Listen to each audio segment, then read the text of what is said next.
काल ना एका कामासाठी मी शेतामध्ये गेले होते. तिथे ना एक मोठं लट उंबराचं झाड होतं. कच्चीच उंबरं मी घरी घेऊन आले आणि लगेच रेसिपी करायला सुरुवात केली. सगळ्यात अगोदर 2-3 पाण्याने उंबरं स्वच्छ धुवून घ्यायचे, कारण त्याला चीक असतो.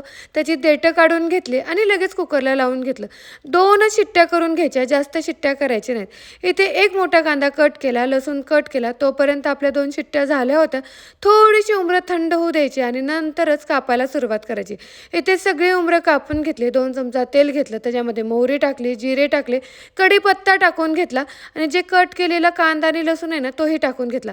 छान तळून घेतले की त्याच्यामध्ये मसाले टाकून घ्यायचे. त्याच्यामध्ये हळद टाकली, धनिया पावडर टाकली, आपल्या घरचा काळा मसाला असतो ना तो टाकून घेतला, चवीनुसार मीठ टाकलं. हे सर्व व्यवस्थित मिक्स करून घेतलं. लगेच त्याच्यामध्ये कापलेली उंबरं टाकून घ्यायची, व्यवस्थित मिक्स करायचं आणि गॅस नाही ते बारीकच ठेवायचा. इथे ताजी बारीक चिरलेली कोथिंबीर टाकून घेतली आणि ही झाली आपली उंबराची भाजी. एकदम